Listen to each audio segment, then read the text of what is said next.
24 hours before Super Bowl 39, there was still time for a catch. It's a great time for your kids to be there, and, you know, they're not a part of a team, but they're pretty close to being a part of it. And so, you know, to be able to play catch with your kids and enjoy those moments, there's not that many of them in that type of a setting. I was on the field, and I grabbed TJ and Rex. I figured they were going to be sitting in those chairs for a long time, you know, for the entire game, and let's get them running a little bit.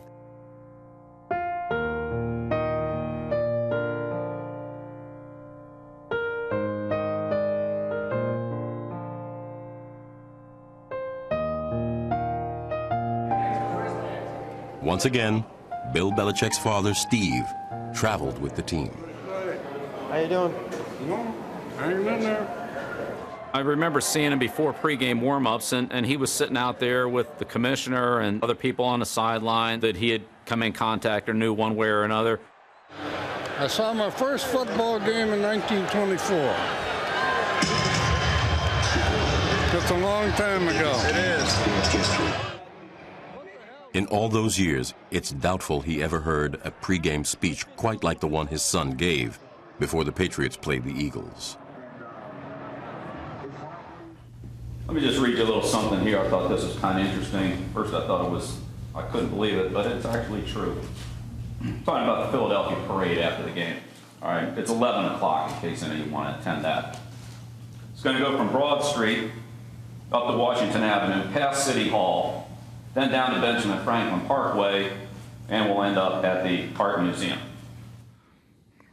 You know, we read that to the team, and, you know, just to let them know how things were going to be, you know, what the Eagles are going to do on Tuesday and what they had planned. Schools are going to be open, okay? And the Eagles will be in double-decker buses. And the Willow Grove Naval Air Station is going to fly over with their jets, too, in case you're interested in that. If he wanted to get a rise out of us from the little parade route, he'd get a little rise out of us and then level us off. Level us off about still what we had to do to win. You know, basically, this is the way they're planning it. They're planning the victory parade. The game's already won. How do we win the game? How do we get that done? And it's do your job. Do your job. Do your job. Just take care of your assignment. Know what it is, execute it, and get it taken care of. This is over 6 months now. We've been working with this. And today, you've got a chance to do something very special. It all comes down to your performance tonight. Do your job, be physical, and you'll be champions again tonight. Okay? All right, good luck tonight, man.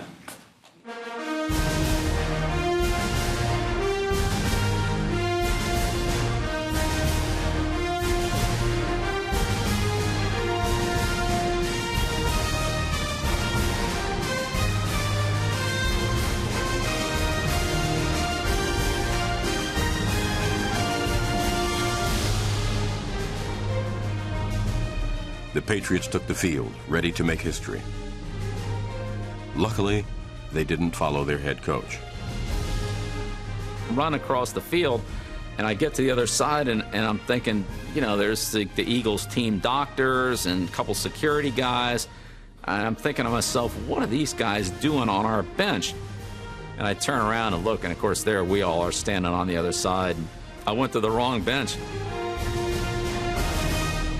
All right, 0 slot out, 74, quick, D slant, on one, ready. Sense of direction is much easier when Tom Brady is leading your offense. 2nd and goal, Philadelphia 4. Brady calling signals, back to throw. Look, fires to the right, touchdown! Touchdown, right side of the end zone to David Gibbons.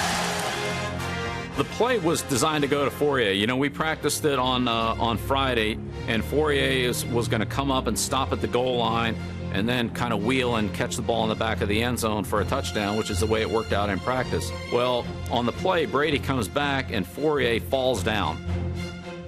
So there's his primary receiver on the ground on the goal line. And then he looks out to Branch, and Branch is double covered.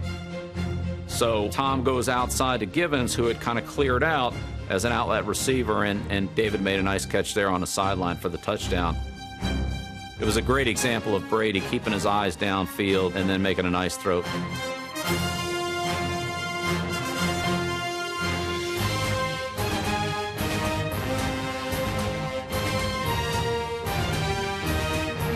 Bill Belichick's pregame message had worked, and he wouldn't let his players forget it.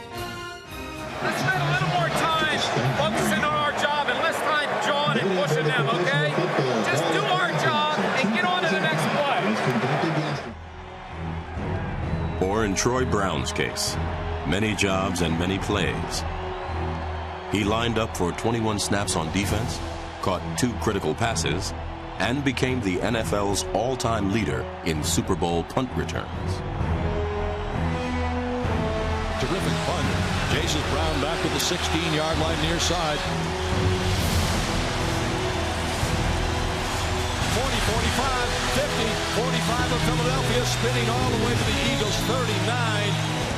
Yeah, the guys still talk about that one. You know, it's probably one of the best ones. Even though I didn't score one, it was one of the best ones that they've seen. Such is the Patriot way. Troy Brown played 3 positions. Linebacker Mike Vrabel caught a touchdown pass. Just doing their job. When you're waiting for your 3rd Lombardi trophy, time can't move fast enough. The clock playing a big part of this game now shows 5:26. When we took the field on that series, we told our players, you know, they're going to go 2-minute now. I mean, they need 2 scores, so we're expecting them to go at a fast pace. But the Eagles never ran their hurry-up offense.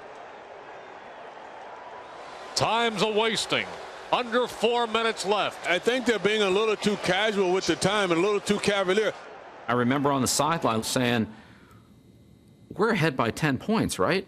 I mean, do I have the score right? Because you know, sometimes you just draw a blank. I'm expecting to break the huddle, and I'm expecting the Eagles to be right behind me, but they're still in the huddle. The seconds are ticking away. I look to the guys and say, I don't know what they're doing, but this is the defense we're running, and when they come and line up, let's play it well. I wasn't going to say, hey, Donovan, you might want to hurry this up, you know? You know, nobody never really figured it out. And then you hear all the rumors coming out after the game, you know, that Donovan was dry heaving or whatever it was in the huddle and throwing up. Then you figured out, that was the problem. The Eagles were slow, but also successful. Back goes McNabb. He fires for the end zone. Leaping reception for a touchdown. And there's life. And there's life. Could the Patriots become a dynasty? The question had lingered throughout the entire 2004 season. Here was the answer.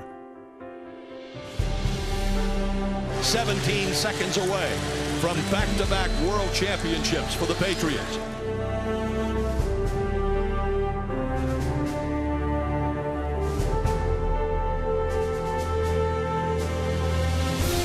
Intercepted, and that is it.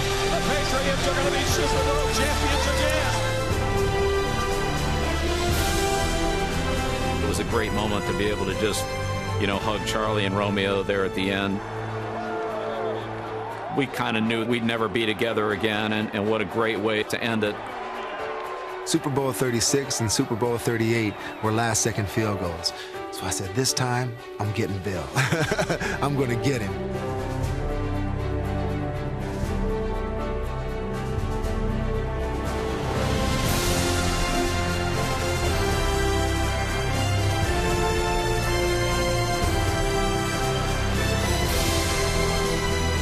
Bill turned around after I did it. He didn't see me at first, so I grabbed him by the coat. I turned him around, gave him a big hug.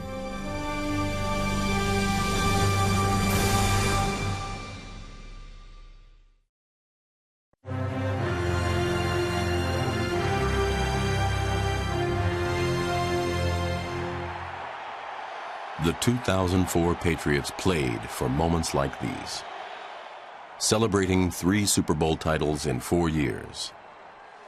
But moments, even great ones, don't last forever. First month and a half of 2005 was pretty good for me. We won the AFC Championship in Pittsburgh. We win the Super Bowl in Jacksonville. I go to my first Pro Bowl. A day and a half after I'm home after the Pro Bowl, I'm in an ambulance going to Mass General. I've suffered a stroke overnight. The Boston Globe now reports that he apparently suffered a broken blood vessel in his head.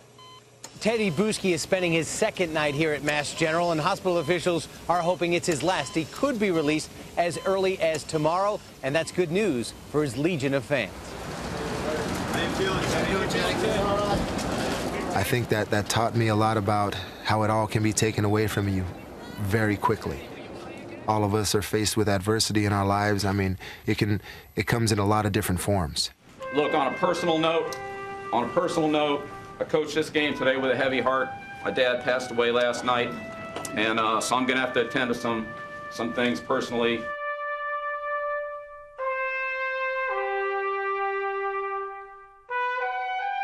I'd like to dedicate this ball, give it to Bill in honor of the memory of his dad. All right.